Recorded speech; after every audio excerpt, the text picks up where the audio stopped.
നാൽപ്പതോളം വർഷത്തെ വൈരവും വെറുപ്പും മറന്ന് ആ ലോക നേതാക്കൾ ഒരു മധ്യസ്ഥന്റെ സാന്നിധ്യത്തിൽ കരം കൊടുത്തപ്പോൾ അത് പുതിയ കാലം കണ്ട ഏറ്റവും നല്ല ഒരു സൗഹൃദ ചരിത്രമായി മാറുകയായിരുന്നു. US പ്രസിഡന്റ് ഡൊണാൾഡ് ട്രംപിന്റെ മധ്യസ്ഥതയിൽ 2025 ഓഗസ്റ്റ് 8-ന് വൈറ്റ് ഹൗസിൽ നടന്ന ചടങ്ങിൽ വെച്ച് അർമേനിയൻ പ്രധാനമന്ത്രി നിക്കോൾ പഷിന്യനും അസർബൈജാൻ പ്രസിഡന്റ് ഇൽഹാം അലിയേവും കരം കൊടുത്ത നിമിഷങ്ങളെക്കുറിച്ചാണ് നമ്മളിപ്പോൾ ഈ പറഞ്ഞു വരുന്നത്. ഇരു രാജ്യങ്ങളും തമ്മിലുള്ള എല്ലാ യുദ്ധങ്ങളും എന്നേക്കുമായി അവസാനിച്ചുവെന്നും വാണിജ്യം, യാത്ര, നയതന്ത്ര ബന്ധങ്ങൾ എന്നിവ പുനരാരംഭിക്കുമെന്നും അതുവഴിയായി സൗഹൃദത്തിന്റെ പൊൻപുലരി പിറക്കുമെന്നും ഇനി എന്തെങ്കിലും പ്രശ്നങ്ങൾ അവർക്കിടയിൽ ഉണ്ടായാൽ അത് താൻ പരിഹരിക്കുമെന്നും ട്രംപ് പറഞ്ഞ വാക്കുകളെ സമാധാന പ്രേമികൾ കൈയടിച്ചാണ് സ്വീകരിച്ചത്. ഏറെ നാളുകളായി നീണ്ടുനിന്ന അസർബൈജാൻ അർമേനിയ സംഘർഷങ്ങൾക്ക് അറുതി വരുത്തിക്കൊണ്ട് നിലവിൽ വന്ന സമാധാന ഉടമ്പടിയുടെ പശ്ചാത്തലത്തിൽ ഇന്ന് നമ്മൾ പറയുന്നത് ആ സംഘർഷങ്ങളുടെ പിന്നാമ്പുറ കഥകളെ കുറിച്ച് കൂടിയാണ്.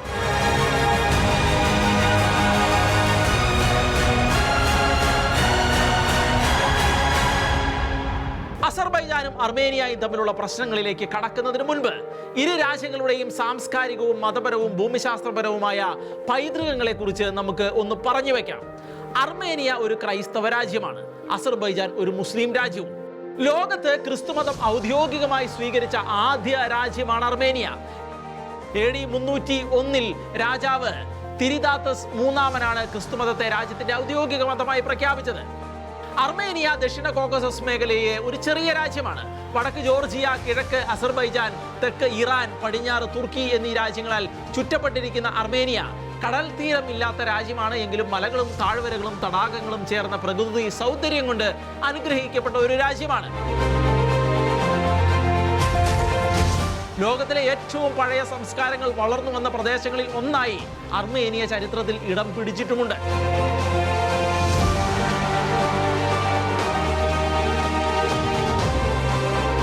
അർമേനിയൻ ജനതയുടെ ചരിത്രം ക്രിസ്തുവിന് മുൻപുള്ള കാലഘട്ടങ്ങളിൽ തന്നെ ആരംഭിക്കുന്നതാണ്.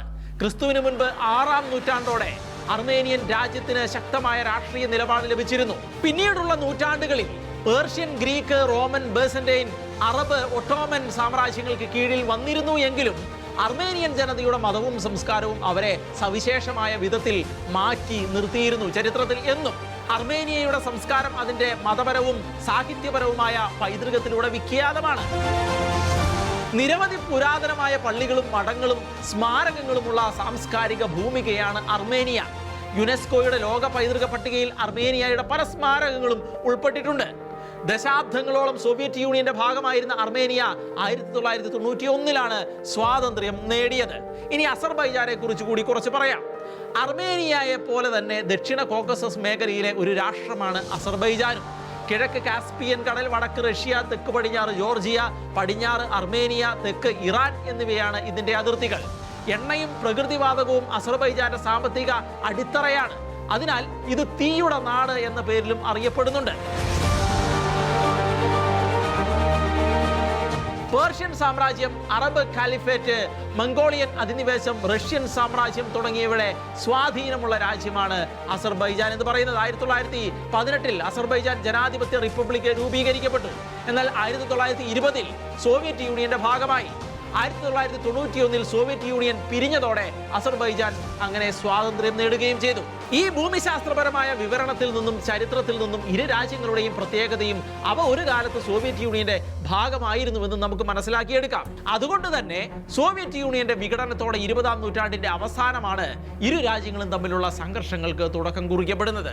അതാകട്ടെ കഴിഞ്ഞ 40ഓളം വർഷങ്ങൾ നീണ്ടു നിൽക്കുകയും ചെയ്യുകയുണ്ടായി.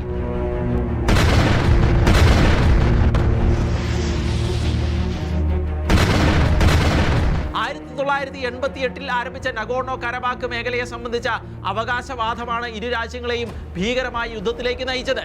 നഗോർണോ കരബാക്ക് എന്ന മലനിര പ്രദേശം ദക്ഷിണ കോക്കസസിലെ ഏറ്റവും സങ്കീർണവും സംഘർഷപൂർണവും ആയതും ചരിത്രത്തിലും രാഷ്ട്രീയത്തിലും ഗാഢമായ സംഘർഷങ്ങളുടെ പ്രതീകമായി ലോകത്തിനു മുന്നിൽ നിലകൊള്ളുന്നതുമായ ഒരു ഭൂമിശാസ്ത്ര പ്രദേശമാണ്. ദക്ഷിണ കോക്കസസ് മേഖലയിൽ അർമേനിയയുടെയും അസർബൈജാന്റെയും അതിർത്തികൾക്കിടയിലാണ് ഇത് സ്ഥിതി ചെയ്യുന്നത്.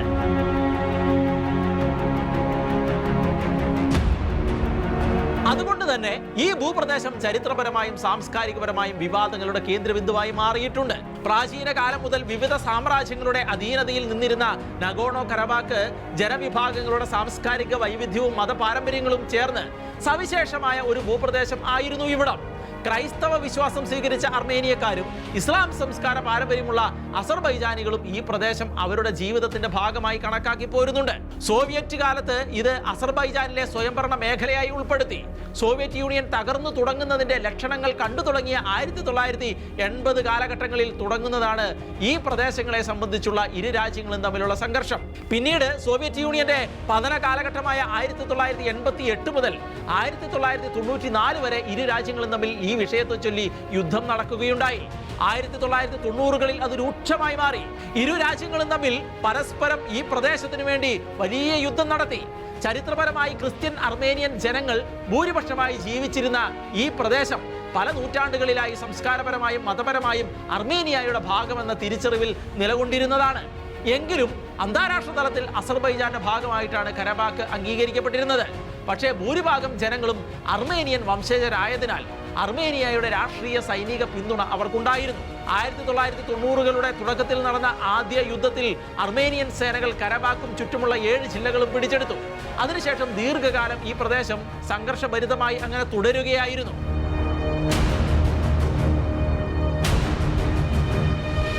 2020 6 ആഴ്ച നീണ്ട യുദ്ധത്തിന് ശേഷം അസർബൈജാൻ കരബാക്കിലെ ഭൂരിഭാഗം പ്രദേശങ്ങളും കീഴടക്കുകയുണ്ടായി. റഷ്യയുടെ ഇടപെടലിലാണ് പിന്നീട് വെടിനിർത്തൽ കരാർ നടപ്പിലായത്. റഷ്യൻ സമാധാന സേന അവിടെ വിന്യസിക്കപ്പെടുകയും ചെയ്യുകയുണ്ടായി. പക്ഷേ അപ്പോഴും ആ പ്രദേശത്ത് അർമേനിയൻ ജനങ്ങളും അവരുടെ ഭരണകൂടവും നിലനിന്നു പോരുകയും ചെയ്തു. എന്നാൽ 2023 തുർക്കിയുടെ സഹായത്തോടെ അസർബൈജാൻ ഈ പ്രദേശങ്ങളിലേക്ക് വലിയ സൈനിക നീക്കം നടത്തുകയും കരബാക്കിന്റെ ശേഷിച്ച ഭാഗങ്ങളും പിടിച്ചെടുക്കുകയും ചെയ്തതോടെ അവിടെയുള്ള ആയിരക്കണക്കിന് ക്രിസ്ത്യൻ അർമേനിയൻ വംശജർക്ക് ജീവൻ രക്ഷിക്കുന്നതിനായി വീടുകളും ഗ്രാമങ്ങളും വിട്ട് അർമേനിയയിലേക്ക് പലായനം ചെയ്യേണ്ടി വന്നു.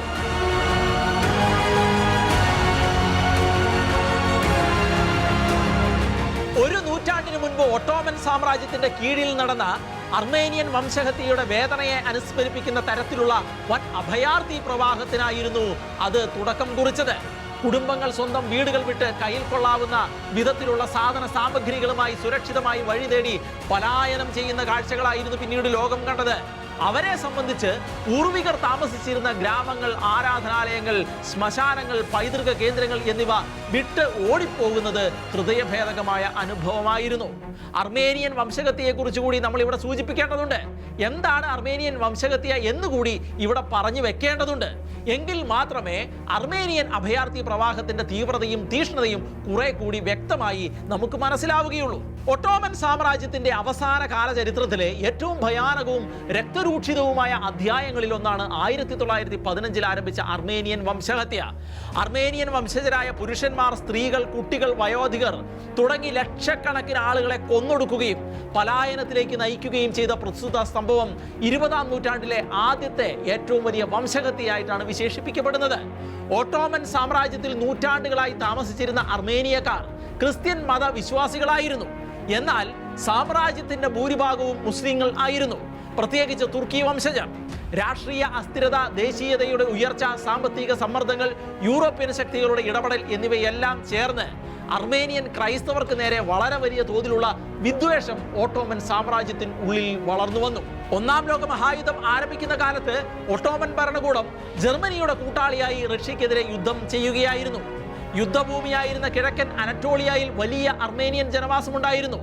റഷ്യൻ സേനകൾക്ക് ചില അർമേനിയക്കാർ പിന്തുണ നൽകി എന്ന സംശയം ഭരണകൂടത്തിൽ രൂക്ഷമായി. ഇത് വലിയ ഒരു ക്രൈസ്തവ വംശഹത്യ നടത്തുന്നതിലേക്കാണ് ഇന്നത്തെ തുർക്കി എന്നറിയപ്പെടുന്ന പഴയ ഓട്ടോമൻ സാമ്രാജ്യത്തെ കൊണ്ടുചെന്ന് എത്തിച്ചത്. 1915 ഏപ്രിൽ 24-ന് ഇന്നത്തെ ഇസ്താംബുൾ എന്നറിയപ്പെടുന്ന കോൺസ്റ്റാന്റിനോപ്പിൾ നഗരത്തിൽ അർമേനിയൻ നേതാക്കളെയും ബുദ്ധിജീവികളെയും അറസ്റ്റ് ചെയ്തു. പിന്നീട് വ്യാപകമായി ക്രൂരമായ കൊലപാതകങ്ങളും ഗ്രാമങ്ങൾക്ക് നേരെയുള്ള ആക്രമണങ്ങളും സ്ത്രീകളെ ക്രൂരമായി മാനഭംഗം ചെയ്യുന്നതും അടക്കം മനുഷ്യ മനസാക്ഷിയെ മരവിപ്പിക്കുന്ന തരത്തിലുള്ള കിരാതമായ ക്രൂരതകളായിരുന്നു അർമേനിയൻ ക്രൈസ്തവർക്ക് നേരെ തുർക്കിയിലെങ്ങും നടമാടിയത്. തൽഫലമായി നിരവധി പേർ പലായനം ചെയ്തു. ആയിരക്കണക്കിന് ആളുകളെ ഭക്ഷണവും വെള്ളവും നൽകാതെ കടുത്ത ചൂടിലും ദുർഘടം പിടിച്ച വഴികളിലൂടെയും സിറിയൻ മരുഭൂമിയിലേക്ക് നടത്തിച്ചു. ഒരു മരണ മാർച്ചിന് തുല്യമായിരുന്നു ആ ജനത. ലക്ഷക്കണക്കിന് ആളുകളാണ് അങ്ങനെ നടന്ന് മരിച്ചു വീണത്. ഒരു മരണ മാർച്ചിന് തുല്യമായിരുന്നു ആ ജനത മരണത്തിലേക്ക് നടന്നു നീങ്ങിയതിന്റെ കാഴ്ചകൾ. വഴിമധ്യേ രോഗം, ക്ഷാമം, അക്രമം തുടങ്ങിയവയിൽ പലരും മരിച്ചു വീണുകൊണ്ടിരുന്നു. രക്ഷപ്പെട്ടവർ മരുഭൂമിയിലെ കുടിയേറ്റ ക്യാമ്പുകളിൽ ദുരിതത്തിൽ കഴിയേണ്ടി വന്നു. ചരിത്രകാരന്മാരുടെ കണക്കുകൾ പ്രകാരം 1915 മുതൽ 1917 വരെയുള്ള കാലത്ത് ഏകദേശം 10 ലക്ഷം മുതൽ 15 ലക്ഷം വരെയുള്ള അർമേനിയക്കാർ കൊല്ലപ്പെട്ടു എന്നാണ്. അർമേനിയൻ കുട്ടികളെ നിർബന്ധിതമായി മതം മാറ്റുകയും സ്ത്രീകളെ ലൈംഗിക അടിമകളാക്കുകയും ചെയ്തു. പല ക്രിസ്ത്യൻ ദേവാലയങ്ങളും അർമേനിയൻ പൈതൃകങ്ങളും നശിപ്പിക്കപ്പെട്ടു. ഒട്ടോമൻ ഭരണകൂടം ഈ സംഭവങ്ങളെ യുദ്ധകാലത്ത് നടന്ന ദേശാടനമെന്ന് വിവരിക്കുകയും വ്യാപകമായ കൂട്ടക്കൊലപാതകമെന്നോ വംശഹത്യയെന്നോ അംഗീകരിക്കാൻ വിസമ്മതിക്കുകയും ആയിരുന്നു. എന്നാൽ ലോകത്തിന്റെ പല ഭാഗങ്ങളിലും, പ്രത്യേകിച്ച് യൂറോപ്പ്, അമേരിക്ക, റഷ്യ, ഫ്രാൻസ് തുടങ്ങിയ രാജ്യങ്ങളിൽ ഇതിനെ വംശഹത്യ എന്ന് തന്നെയാണ് വിശേഷിപ്പിക്കുന്നത്. ഇനി നമുക്ക് വീണ്ടും അർമേനിയ അസർബൈജാൻ സംഘർഷത്തിലേക്ക് തിരികെ വരാം. 2020 പൊട്ടിപ്പുറപ്പെട്ട യുദ്ധത്തിൽ അസർബൈജാൻ സേനകൾ ശക്തമായ മുന്നേറ്റം നടത്തി. 6 ആഴ്ച നീണ്ട യുദ്ധത്തിൽ സാങ്കേതികമായും ആയുധപരമായും മേൽക്കൈ നേടിയ അസർബൈജാൻ കരബാക്കിന്റെ വലിയ ഒരു ഭാഗം വീണ്ടെടുക്കുകയുണ്ടായി. റഷ്യയുടെ ഇടപെടലിൽ 2020 നവംബർ മാസത്തിൽ വെടിനിർത്തൽ കരാർ നടപ്പിലാക്കി. കരാറിന്റെ ഭാഗമായി റഷ്യൻ സമാധാന സേന കരബാക്കിൽ വിന്യസിച്ചു. എന്നാൽ പ്രദേശത്തെ സ്വതന്ത്ര അർമേനിയൻ ഭരണകൂടവും അവരെ സംരക്ഷിച്ചിരുന്ന സായുധ വിഭാഗങ്ങളും ആ പ്രദേശത്ത് നിലനിൽക്കുകയും ചെയ്തു. 2023 സെപ്റ്റംബറിൽ അസർബൈജാൻ തുർക്കിയുടെ പിന്തുണയോടെ വളരെ പെട്ടെന്നുള്ള ഒരു സൈനിക നീക്കം നടത്തുകയും കരബാക്കിന്റെ ശേഷിച്ച ഭാഗങ്ങൾ പിടിച്ചെടുക്കുകയും ചെയ്തു. അതോടെ ഈ പ്രദേശത്തെ അർമേനിയൻ ക്രൈസ്തവരെ സംരക്ഷിച്ചിരുന്ന ആഡ്സാക്ക് റിപ്പബ്ലിക് എന്ന് അറിയപ്പെട്ടിരുന്ന പ്രാദേശിക ഭരണകൂടം പൂർണ്ണമായി നിലംപൊത്തുകയുണ്ടായി. ഏകദേശം 1 ലക്ഷത്തിലേറെ അർമേനിയൻ വംശജർക്ക് ഇസ്ലാമിക രാജ്യമായ അസർബൈജാന്റെ നേതൃത്വത്തിൽ തുർക്കിയുടെ ഒത്താശയോടെ വീണ്ടും നടക്കാൻ സാധ്യതയുള്ള മറ്റൊരു വംശഹത്യ ഭയന്ന് കരബാക്ക് വിട്ട് അർമേനിയയിലേക്ക് പലായനം ചെയ്യേണ്ടിയും വന്നു. അങ്ങനെ വീണ്ടും വലിയൊരു വിഭജനത്തിന്റെ വേദനയും അഭയാർത്ഥി പ്രശ്നവും ഉദയം ചെയ്യുകയും ചെയ്തു ഈ പ്രദേശത്ത്. ആഭ്യന്തരവും അന്തർദേശീയവുമായ സംഘടനകളുടെ റിപ്പോർട്ടുകൾ പ്രകാരം 2023 കരാബാക്ക് ഒഴിപ്പിക്കലിൽ ഏകദേശം 1 ലക്ഷത്തിലധികം അർമേനിയക്കാർക്ക് ചരിത്രപരമായി തങ്ങൾ താമസിച്ചുകൊണ്ടിരുന്ന പ്രദേശങ്ങളിൽ നിന്നും പലായനം ചെയ്യേണ്ടി വന്നു എന്നാണ് കണക്കുകൾ. ഇവരിൽ ഭൂരിഭാഗവും ക്രിസ്ത്യാനികളായിരുന്നു. അവർ പല തലമുറകളായി കരാബാക്കിൽ ജീവിച്ചിരുന്നവരായിരുന്നു. മലനിരകളിൽ നിന്നുള്ള നീണ്ട യാത്രകൾ, അടിസ്ഥാന സൗകര്യങ്ങളുടെ അഭാവം, ഭക്ഷണം, കുടിവെള്ളവും ഇല്ലായ്മ, ആരോഗ്യ പ്രശ്നങ്ങൾ തുടങ്ങിയവ അഭയാർത്ഥി ജീവിതത്തെ കൂടുതൽ സങ്കീർണമാക്കുകയും ചെയ്തു. അവരുടെ വീടുകളും കൃഷിയിടങ്ങളും ഇപ്പോൾ അസർബൈജാന്റെ സമ്പൂർണ്ണ നിയന്ത്രണത്തിൽ ആയതിനാൽ ആ പ്രദേശങ്ങളിലേക്ക് എന്നെങ്കിലും തിരിച്ചു പോകാമെന്ന പ്രതീക്ഷകൾ പോലും ഈ ജനങ്ങൾക്ക് ഇല്ലാതായിരിക്കുകയാണ്. പലരുടെയും വീടുകൾ നശിപ്പിക്കപ്പെട്ടിരിക്കുന്നു, ആരാധനാലയങ്ങൾ തകർക്കപ്പെട്ടിരിക്കുന്നു. അവിടങ്ങളിലെ പൈതൃകങ്ങളുടെ സംരക്ഷണം സംബന്ധിച്ച് അന്താരാഷ്ട്ര സമൂഹം ആശങ്ക പ്രകടിപ്പിച്ചുവെങ്കിലും രാഷ്ട്രീയ താല്പര്യങ്ങളും തുർക്കി അടക്കമുള്ള രാഷ്ട്രങ്ങളുടെ കുതന്ത്രങ്ങളും കാരണം അവയ്ക്കൊന്നും പ്രത്യേകിച്ച് ഫലങ്ങൾ ഉണ്ടായിട്ടില്ല. 2024 ഇരു രാജ്യങ്ങളും അതിർത്തി രേഖപ്പെടുത്തൽ പ്രക്രിയ ആരംഭിച്ചു. ചില ഗ്രാമങ്ങൾ അസർബൈജാന് കൈമാറി. ഇതോടെ അന്തിമ സമാധാന കരാറിനുള്ള ചർച്ചകൾക്ക് വഴിയൊരുങ്ങുകയും ചെയ്തു. 2025 മാർച്ചിൽ കരാറിന്റെ കരട് തയ്യാറാക്കിയെങ്കിലും അസർബൈജാൻ അർമേനിയയുടെ ഭരണഘടനയിൽ നിന്ന് ചില പ്രദേശങ്ങളെ സംബന്ധിച്ച അവകാശ വ്യവസ്ഥകൾ ഒഴിവാക്കണമെന്ന ആവശ്യം മുന്നോട്ട് വെച്ചതിനാൽ ഒപ്പിടൽ പിന്നെയും വൈകുകയായിരുന്നു. പിന്നീട് 2025 ഓഗസ്റ്റ് 8-ന് അമേരിക്കൻ പ്രസിഡന്റ് ഡൊണാൾഡ് ട്രംപിന്റെ ഇടപെടലിൽ വാഷിംഗ്ടണിൽ ഇരു രാജ്യങ്ങളും പ്രാഥമിക സമാധാന കരാറിൽ ഒപ്പുവെക്കുകയായിരുന്നു. സായുധ സംഘർഷം അവസാനിപ്പിക്കൽ, അതിർത്തി രേഖപ്പെടുത്തൽ, വ്യാപാരവും ഗതാഗതവും മെച്ചപ്പെടുത്തുന്ന പുതിയ മാർഗങ്ങൾ തുടങ്ങി പല വ്യവസ്ഥകളും ഉൾപ്പെടുത്തിയതാണ് ഈ പുതിയ കരാർ എന്നാണ് പുറത്തുവരുന്ന സൂചനകൾ. അമേരിക്ക, യൂറോപ്യൻ യൂണിയൻ, റഷ്യ തുടങ്ങിയ രാജ്യങ്ങൾ കരാറിനെ സ്വാഗതം ചെയ്തപ്പോൾ ഇറാൻ ഇതിൽ എതിർപ്പ് പ്രകടിപ്പിക്കുകയാണ് ചെയ്തിരിക്കുന്നത്. ഈ കരാർ ദക്ഷിണ കോക്കസസ് പ്രദേശത്തെ നീണ്ട വർഷത്തെ കലഹങ്ങൾ അവസാനിപ്പിക്കുമെന്ന് പ്രതീക്ഷിക്കുമ്പോഴും അഭയാർത്ഥികളുടെ പുനരധിവാസം, വിഭജനം, ഈ പ്രദേശത്ത് താമസിച്ചുകൊണ്ടിരുന്ന ജനങ്ങളിൽ ഉണ്ടാക്കിയ മുറിവുകൾ, അതിർത്തി സുരക്ഷ തുടങ്ങിയവ സംബന്ധിച്ച വെല്ലുവിളികൾ ഇപ്പോഴും നിലനിൽക്കുന്നുണ്ട്.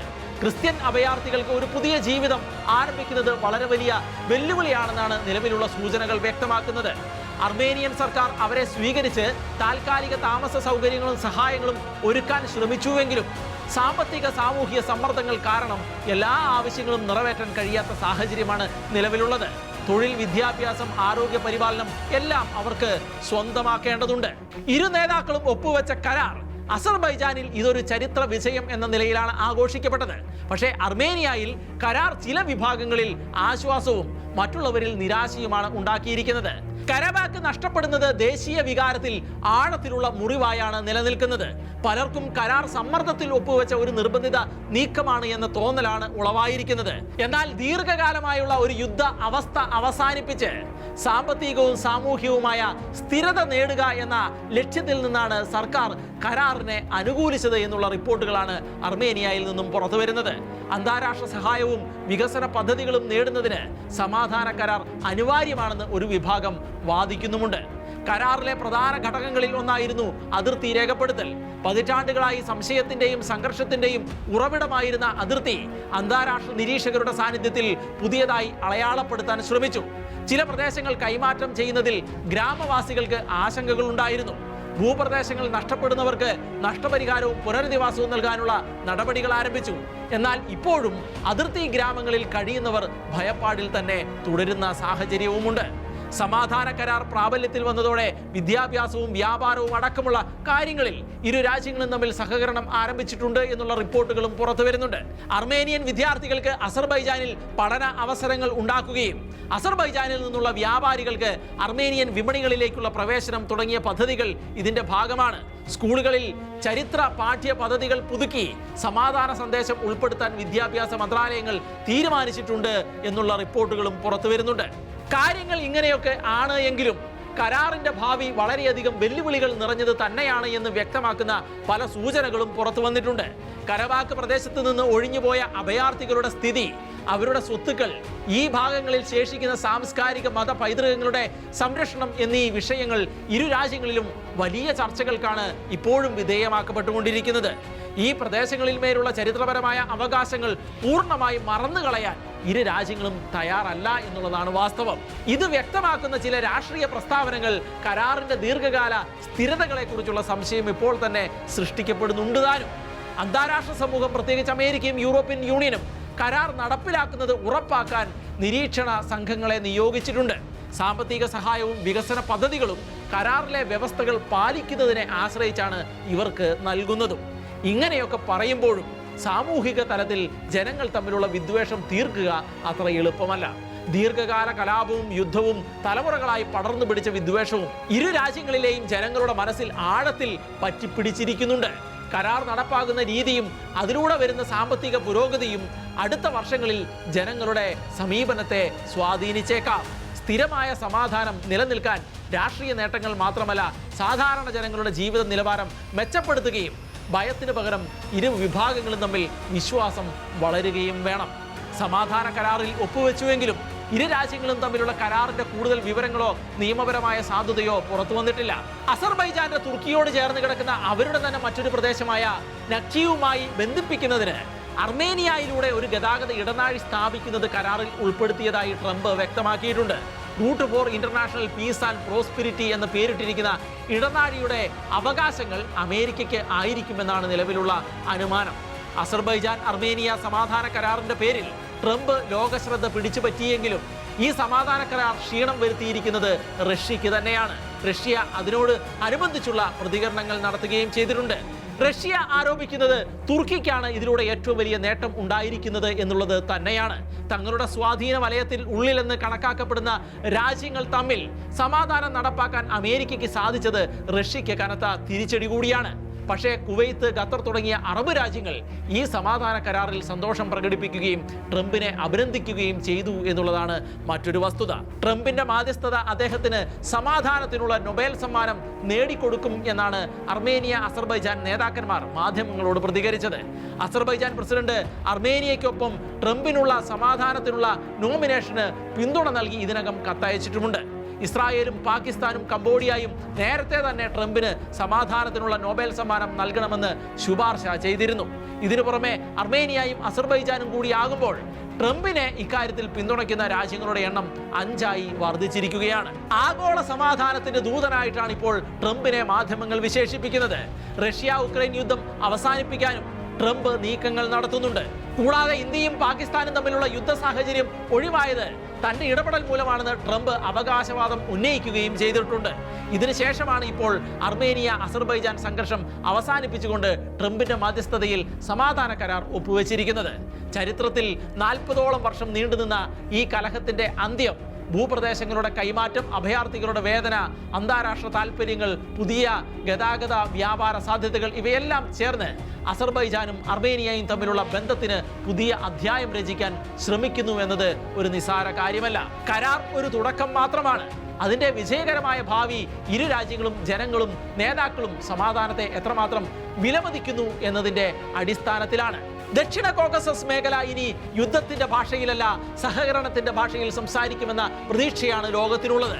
നഗോർണോ കരബാഖ് സംഘർഷം വെറും ഭൂമിശാസ്ത്ര അതിർത്തി പ്രശ്നമല്ല. അത് ചരിത്രപരമായ അനീതി, ദേശീയത, മതം, സംസ്കാരം, ജനങ്ങളുടെ സുരക്ഷ ഇതെല്ലാം കലർന്ന ഒരു സങ്കീർണമായ പ്രതിസന്ധിയാണ് എന്നതാണ് വാസ്തവം.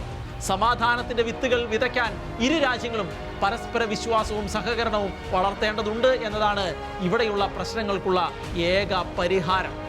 ഈ സമാധാന ശ്രമങ്ങൾ ഫലമണിയട്ടെ. സമാധാന കരാർ എല്ലാ കാലവും നീണ്ടു നിൽക്കട്ടെ.